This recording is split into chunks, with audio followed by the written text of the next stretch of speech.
ಧರ್ಮಸ್ಥಳದಲ್ಲಿ ನಿಗೂಢ ಶವಗಳ ರಹಸ್ಯ ಕಾರ್ಯಾಚರಣೆ ಈಗ ನಡೀತಾ ಇದೆ. ನೇತ್ರಾವತಿ ದಡದಲ್ಲಿ ಎಸ್ಐಟಿಯಿಂದ ಮಹಜರಾಗ್ತಾ ಇದೆ. ಧರ್ಮಸ್ಥಳ ಪ್ರಕರಣದಲ್ಲಿ ಎಸ್ಐಟಿ ತನಿಖೆ ಚುರುಕಾಗಿ ನಡೀತಾ ಇದೆ. 2 ಗಂಟೆಯಿಂದ ಅನಾಮಿಕನ ಮಹಜರ ಮಾಡಲಾಗ್ತಾ ಇದೆ. ನೇತ್ರಾವತಿ ದಡದಲ್ಲಿ ಆತನನ್ನ ಕರೆತಂದು ಶವ ಹೂಳಲಾದಂತಹ ಸ್ಥಳದ ಮಹಜರ್ ನಡೀತಾ ಇದೆ. ನೇರ ಪ್ರಸಾರದ ದೃಶ್ಯವನ್ನ ನೀವು ನೋಡ್ತಾ ಇದ್ದೀರಿ. ಲೈವ್ ವಿಜುವಲ್ಸ್ ಇದು. 1 ಗಂಟೆಯಿಂದ ಇಲ್ಲಿಯ ತನಕ ನೇತ್ರಾವತಿ ದಡದಲ್ಲಿ ಸ್ಥಳ ಮಹಜರ್ ಆಯ್ತು.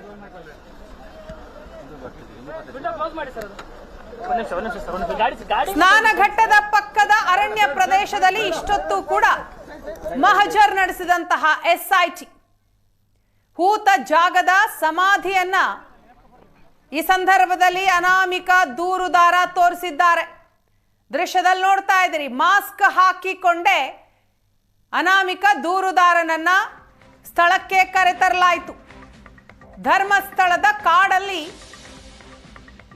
ಹೂತ ಜಾಗ, ಶವ ಹೂತ ಜಾಗ ಎಲ್ಲೆಲ್ಲಿ ಹೂಳಲಾಗಿದೆ ಅನ್ನೋದರ ಮಾಹಿತಿಯನ್ನ ಈ ವ್ಯಕ್ತಿ ಕೊಟ್ಟಿದ್ದಾರೆ. ಜಾಗದ ಸಮಾಧಿ ತೋರಿಸಿದ್ದಾರೆ.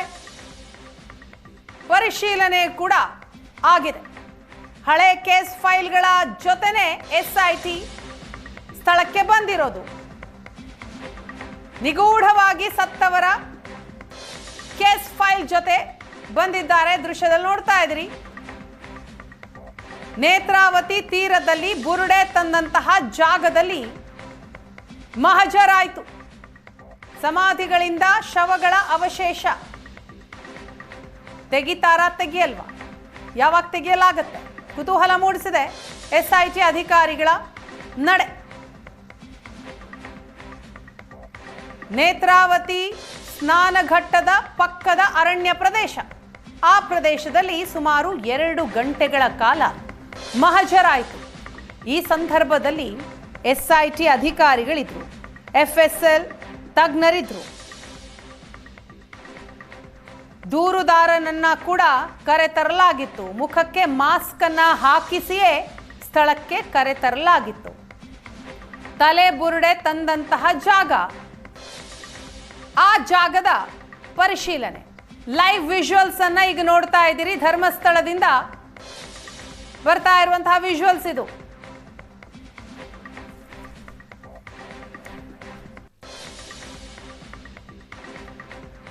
ಸತತವಾಗಿ 2 ಗಂಟೆಗಳ ಕಾಲ ಮಹಜರ್ ನಡೆಸಿದಂತಹ ಎಸ್ಐಟಿ ಈಗ ಅನಾಮಿಕನನ್ನ ಕಾರಿನಲ್ಲಿ ಕರೆದುಕೊಂಡು ಹೋಗಲಾಗ್ತಾ ಇದೆ. ಅಂದ್ರೆ ವಿಶೇಷ ವಾಹನದಲ್ಲಿ. ಸ್ನಾನಘಟ್ಟದ ಪಕ್ಕದ ಅರಣ್ಯ ಪ್ರದೇಶ ಮಹಜರಾಯಿತು. ಹೂತ ಜಾಗದ ಸಮಾಧಿಯನ್ನ ಅನಾಮಿಕ ದೂರುದಾರ ತೋರಿಸಿದ್ದ.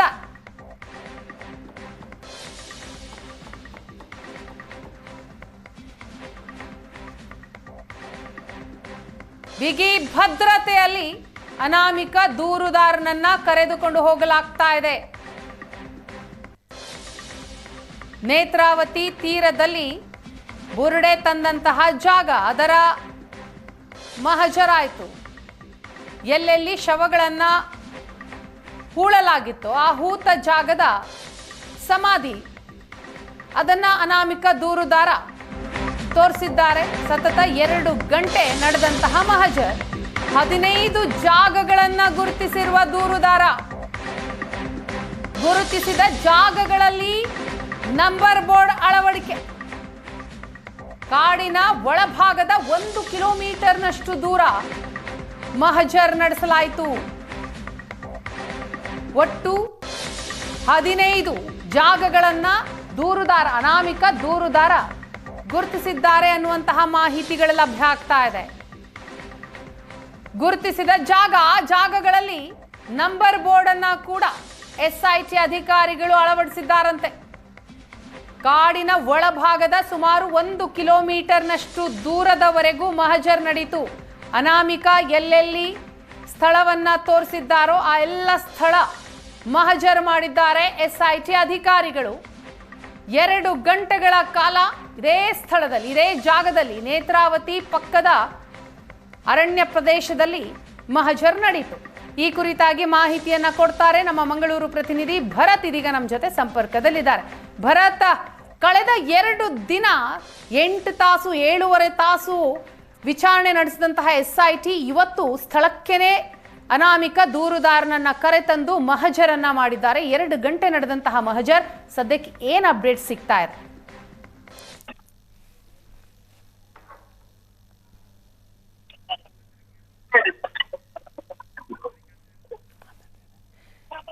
ಭರತ್, ನನ್ನ ಧ್ವನಿ ಕೇಳಿಸ್ತಾ ಇದೆಯಾ? ಸಂಪರ್ಕ ಸಾಧ್ಯ ಆಗ್ತಾ ಇಲ್ಲ, ಮತ್ತೆ ಅವ್ರನ್ನ ನಾನು ಮಾತನಾಡಿಸ್ತೀನಿ. ಸದ್ಯಕ್ಕೆ ಬರ್ತಾ ಇರುವಂತಹ ಅಪ್ಡೇಟ್ ಅಂತಂದ್ರೆ, ಅನಾಮಿಕ ದೂರುದಾರ ಸುಮಾರು 15 ಜಾಗಗಳನ್ನ ಗುರುತಿಸಿದ್ದಾರಂತೆ. ಆತ ಗುರುತಿಸಿದಂತಹ ಜಾಗಗಳಲ್ಲಿ ನಂಬರ್ ಬೋರ್ಡ್ ಅನ್ನ ಅಧಿಕಾರಿಗಳು ಅಳವಡಿಸಿದ್ದಾರೆ. ನೇತ್ರಾವತಿ ಪಕ್ಕದ ಅರಣ್ಯ ಪ್ರದೇಶ ಏನಿದೆ, ಸುಮಾರು 1 ಕಿಲೋಮೀಟರ್ ನಷ್ಟು ದೂರ SIT ಅಧಿಕಾರಿಗಳು ಇವತ್ತು ಮಹಜರನ್ನ ಮಾಡಿದ್ದಾರೆ. ಅದಾದ ನಂತರ ಅನಾಮಿಕ ದೂರುದಾರನನ್ನ ಸದ್ಯ ಕರೆದುಕೊಂಡು ಹೋಗಲಾಗಿದೆ. SIT ಸತ್ಯ ಶೋಧಕ್ಕಿಳಿದಿದೆ. ಭರತ್ ಇದ್ದಾರೆ. ಭರತ್, ನನ್ನ ಧ್ವನಿ ಕೇಳಿಸ್ತಾ ಇದ್ರೆ ಏನ್ ಅಪ್ಡೇಟ್ ಸಿಗ್ತಾ ಇದೆ? 2 ತಾಸು ನಡೆದಂತಹ ಮಹಜರ್ ಪ್ರಕ್ರಿಯೆ. ವೀಣಾ, ಹೌದು. ಯಾಕಂದ್ರೆ ಈಗಾಗಲೇ 2.5 ತಾಸುಗಳ ಕಾಲ ನಡೆದಂತ ಬಹಳ ದೊಡ್ಡ ಒಂದು ಪ್ರಕ್ರಿಯೆ ಅಂತಾನೆ ಹೇಳ್ಬೋದು. ಆರಂಭದಲ್ಲಿ ನಾವು ಅಂದ್ಕೊಂಡಿದ್ವಿ ಇದು ಒಂದು ಅವರು ಹೂತಂತ ಬುರುಡೆಯನ್ನು ಹೊರ ತೆಗೆದ್ರು ಆ ಜಾಗದಲ್ಲಿ ಈ ಪ್ರಕ್ರಿಯೆಗಳನ್ನ ನಡೆಸ್ತಾ ಇದ್ದಾರೆ, ಅದು ಎಲ್ಲಿ ಆಗ್ತಾ ಇದೆ ಅನ್ನುವಂಥದ್ದು. ಆದ್ರೆ ಈಗ ಇಡೀ ಕಾಡಿನ ಧರ್ಮದ ನೇತ್ರಾವತಿ ಸ್ನಾನಘಟ್ಟದಲ್ಲಿರುವಂತಹ ಇಡೀ ಕಾಡು ಏನಿದೆ, ಆ ಇಡೀ ಕಾಡಿನಲ್ಲಿ ಅದನ್ನ ಹುಡುಕುವಂತ ಆತ ಏನೋ ಹೇಳಿರುವಂತದ್ದು, ಮೃತದೇಹಗಳನ್ನ ಹೂತಿಟ್ಟಿದ್ದೀನಿ ಅನ್ನುವಂಥದ್ದು. ಆ ಎಲ್ಲ ಜಾಗಗಳಲ್ಲಿ ಮೃತದೇಹಗಳನ್ನ ಹುಡುಕುವ ಪ್ರಕ್ರಿಯೆಗಳು ನಡೀತಾ ಇರುವಂತದ್ದು. ಹೀಗಾಗಿ ಆ ಕಾಡಿನ ಸುತ್ತ ಇಡೀ ಸುಮಾರು ಅವರೊಂದು 1/2 ಕಿಲೋಮೀಟರ್ ದೂರ ನಡ್ಕೊಂಡು ಹೋಗಿದ್ದಾರೆ ಅಧಿಕಾರಿಗಳು ಮತ್ತು ಕಂಪ್ಲೇಂಟರ್ ಏನಿದ್ದಾರೆ. ಆ 1/2 ಕಿಲೋಮೀಟರ್ ದೂರದಲ್ಲಿ ಕಂಪ್ಲೀಟ್ ಆಗಿ ಎಲ್ಲಿ ಆಗಿದೆ, ಏನಾಗಿದೆ ಅನ್ನುವಂತ ಅಷ್ಟು ಪಿಕ್ಚರ್ ಗಳನ್ನ ಕೊಡುವಂತಹ ಪ್ರಯತ್ನವನ್ನ ಆ ವ್ಯಕ್ತಿ ಮಾಡದಂತೆ ಕಾಣ್ತಾ ಇದೆ. ಸುಮಾರು 2 ಗಂಟೆಗಳ ಕಾಲ ಈಗ ಆಗಿರುವ ಪ್ರಕ್ರಿಯೆ ಅದನ್ನ ಮಾರ್ಕ್ ಮಾಡುವಂತದ್ದು. ಅದನ್ನ ಮಾರ್ಕ್ ಮಾಡಿ ಈಗ ಮುಂದಿನ ದಿನಗಳಲ್ಲಿ ಅದನ್ನ ಕೋರ್ಟ್ಗೆ ಇದನ್ನ ಸಲ್ಲಿಸಿ ಅದರ ಪ್ರಕ್ರಿಯೆಗಳನ್ನ ಮುಗಿಸಲಾಗುತ್ತೆ. ಒಟ್ಟು ಈಗಾಗಲೇ ಎಲ್ಲ ಪ್ರಕ್ರಿಯೆಗಳು ಬಹುತೇಕ ಅಂತಿಮಗೊಂಡಂತೆ ಕಾಣ್ತಾ ಇದೆ. ಅಂದ್ರೆ ಈ ಭಾಗದಲ್ಲಿ ಅಂತಿಮಗೊಂಡಿದೆ. ಮುಂದೆ ಎಲ್ಲಿ ಯಾವ ಜಾಗದಲ್ಲಿ ಅಂದ್ರೆ ಆತ ಬೇರೆ ಯಾವ್ದಾದ್ರು ಜಾಗದಲ್ಲಿ ಈ ರೀತಿಯಾಗಿ ಹೂತಿಟ್ಟಿದ್ದಾನ, ಬೇರೆ ಯಾವ್ದಾದ್ರು ಜಾಗದಲ್ಲಿ ಆತನಿಗೆ ಹೂತಿಟ್ಟಂತದ್ದು ಇದೆಯಾ, ಅದರ ಈ ಹಿಂದೆ ಕೂಡ ಆತ ಹೇಳಿದ್ದಾನೆ. ಧರ್ಮಸ್ಥಳದ ಕಳ್ಳೇರಿ ಎನ್ನುವಂತ ಜಾಗ, ಆ ಜಾಗದಲ್ಲಿ ಆತ ಹೂತಿಟ್ಟಂತ ಬಗ್ಗೆ ಮಾಹಿತಿಯನ್ನ ಕೊಟ್ಟಿರುವಂತದ್ದು. ಹಾಗಾಗಿ ಆ ಜಾಗದ ಒಂದು ಪರಿಶೀಲನೆ ಕೂಡ ಆಗಿರುವಂತದ್ದು. ಹಾಗಾಗಿ ಕರ್ಕೊಂಡು ಧರ್ಮಸ್ಥಳ ಭಾಗಕ್ಕೆ ಹೋಗಿದೆ. ಧರ್ಮಸ್ಥಳದ ಆ ದೇವಸ್ಥಾನ ಏನಿದೆ, ಆ ದೇವಸ್ಥಾನದ ಸುತ್ತಮುತ್ತಲಿನ ಭಾಗದಲ್ಲಿ ಈಗ ಅದನ್ನ ಹುಡುಕುವಂತ ಪ್ರಯತ್ನಗಳು ಆಗ್ತಾ ಇರುವಂತದ್ದು. ಹಾಗಾಗಿ ಎಲ್ಲ ಜಾಗಗಳನ್ನ ಹುಡುಕಿ ಯಾವ ಜಾಗಗಳಲ್ಲಿ ಈ ರೀತಿಯಾಗಿ ಇದೆ ಅನ್ನುವಂಥದ್ದು ಅವರ ಗಮನಕ್ಕೆ ಬರುತ್ತೋ ಆ ಜಾಗಗಳಲ್ಲಿ ಅದನ್ನ ಹುಡುಕಿ ಇದನ್ನ ಮಾರ್ಕಿಂಗ್ ಮಾಡುವಂಥದ್ದು. ಯಾಕಂದ್ರೆ ಮೊದಲಿಗೆ ರೂಟ್ ಆಗುವಂತ ಸಂದರ್ಭಗಳಲ್ಲಿ ನೇರವಾಗಿ ಆತನೇ ಹೋಗ್ತಾನೆ. ಆತನ ಹಿಂದೆ ತನಿಖಾಧಿಕಾರಿಗಳು ಹೋಗಿ ಅದರ ಮಾಹಿತಿಗಳನ್ನ ಹೇಳುವಂಥದ್ದು ಮತ್ತು ಏನಾದ್ರೂ ಮಾಹಿತಿ ಸಿಕ್ಕಿದ್ರೆ ಅದನ್ನ ನೋಡುವಂಥದ್ದನ್ನಷ್ಟೇ ಅವರು ಮಾಡುವಂಥದ್ದು. ಹಾಗಾಗಿ ಈಗ ಸದ್ಯದ ಪ್ರಕ್ರಿಯೆಯ ಭಾಗವಾಗಿ ಈ ಕೆಲಸಗಳಾಗ್ತಾ ಇದೆ. ಎಸ್ ಭರತ್, ಸರಿಯಾಗಿ ಸಂಪರ್ಕ ಸಾಧ್ಯ ಆಗ್ತಾ ಇಲ್ಲ, ಮತ್ತೆ ಮಾತನಾಡ್ತೀನಿ. ಈಗ ಅನಾಮಿಕ ದೂರುದಾರನನ್ನ ಧರ್ಮಸ್ಥಳ ಪೊಲೀಸ್ ಠಾಣೆಗೆ ಕರೆತರಲಾಗಿದೆ. ನೇರ ಪ್ರಸಾರದ ದೃಶ್ಯವನ್ನ ನೋಡ್ತಾ ಇದ್ದೀರಿ. 2.5 ತಾಸು ನೇತ್ರಾವತಿ ಪಕ್ಕದ ಅರಣ್ಯ ಪ್ರದೇಶದಲ್ಲಿ ಹೂತಿಟ್ಟಂತಹ ಜಾಗ ಏನಿದೆ, ಆ ಜಾಗಗಳ ಮಹಜರ್ನ ನಂತರ ಈಗ ಅನಾಮಿಕನನ್ನ ಧರ್ಮಸ್ಥಳ ಪೊಲೀಸ್ ಠಾಣೆಗೆ ಕರೆತರಲಾಗಿದೆ.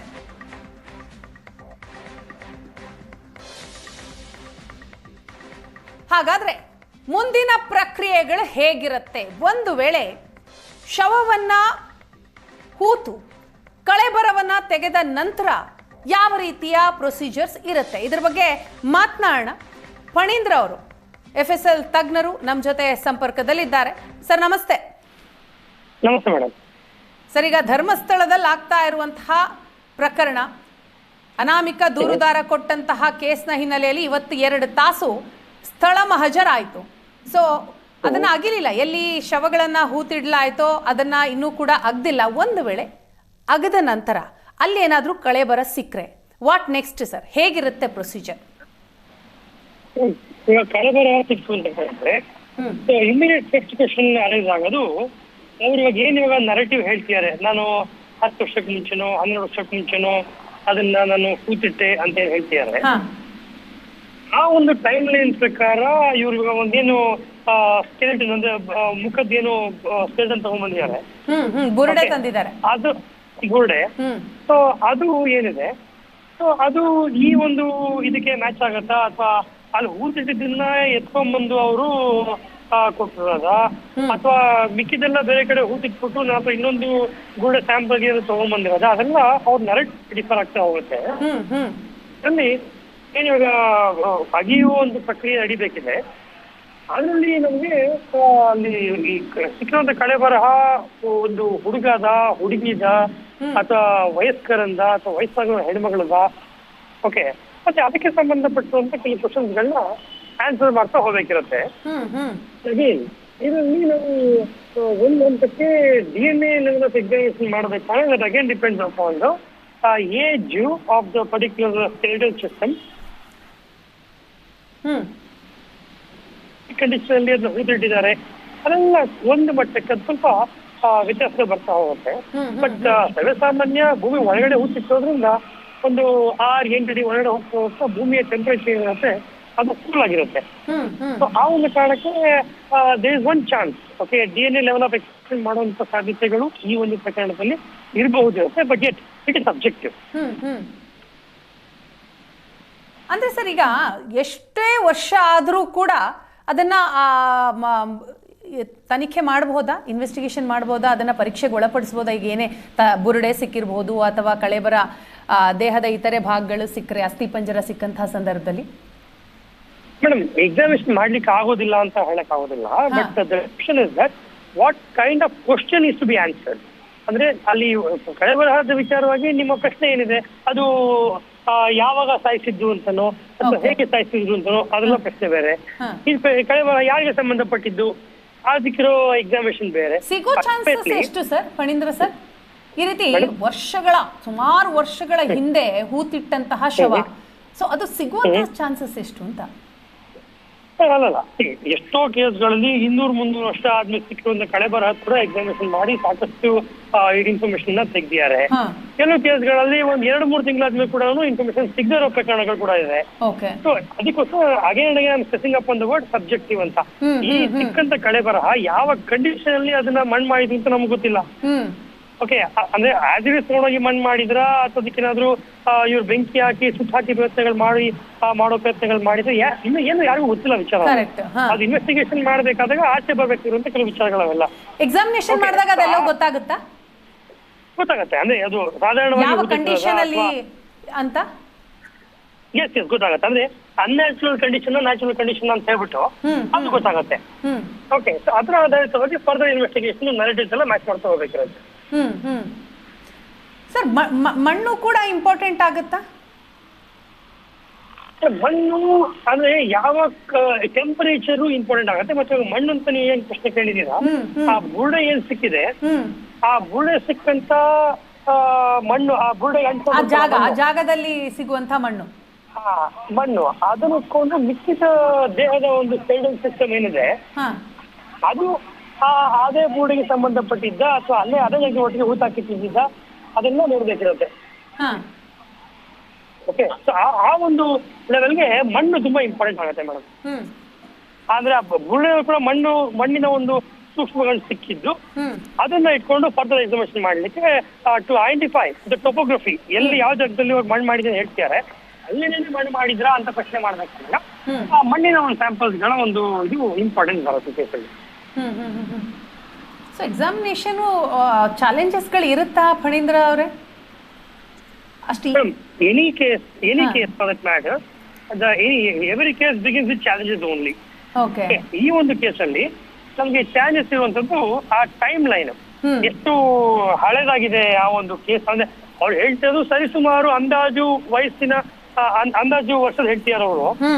ಆದ್ರೆ ಅವರು ಕೂಡ ಎಕ್ಸಾಕ್ಟ್ ಇದೆ ಗೊತ್ತಿಲ್ಲ. ಮತ್ತೆ ಈ ಕೇಸ್ ಬರೀ ಸ್ಕೆಲ್ಟನ್ ಸಿಸ್ಟಮ್ ಒಂದೇ ಅಲ್ಲ ನಮ್ಗೆ ಇಂಪಾರ್ಟೆನ್ಸ್. ಅವ್ರು ಹೇಳ್ತಾರೆ ಅದು ಹುಡುಗಿ ಯೂನಿಫಾರ್ಮ್ ಹಾಕೊಂಡ್ ಬಂದಿದ್ಲು, ಬ್ಯಾಗ್ ಇತ್ತು, ಬುಕ್ಸ್ ಇತ್ತು ಅಂತೆಲ್ಲ ಒಂದು ಸ್ಟೇಟ್ಮೆಂಟ್ ಇದೆ.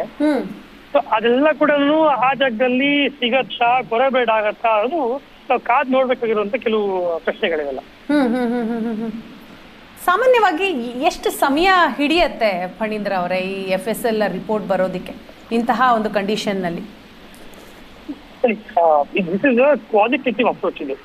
ಓಕೆ, ಒಳ್ಳೆ ಕ್ವಾಲಿಟಿ ಆಫ್ ದ ಸ್ಯಾಂಪಲ್ ಸಿಕ್ಬಿಡ್ತು ಅಂತ ಕೇಳಿದ್ರೆ ಒಂದು ಸಾಧಾರಣವಾಗಿ ಒಂದು 25-30 ದಿನದ ಒಳಗಡೆ ಒಂದು ಪ್ರೊಫೈಲಿಂಗು ಅಸೆಸ್ಮೆಂಟ್ ಮಾಡಬಹುದು ಇರುತ್ತೆ.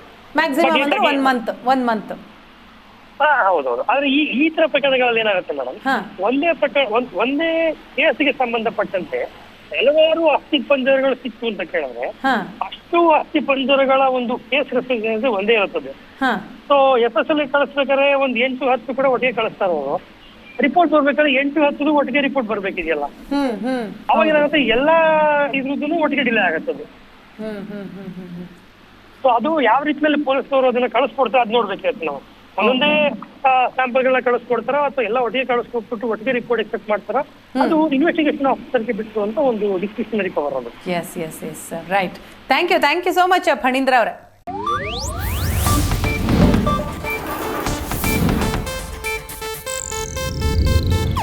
ಇದು ಏಷ್ಯಾನೆಟ್ ನ್ಯೂಸ್ ನೆಟ್ವರ್ಕ್ ಪ್ರಸ್ತುತಿ.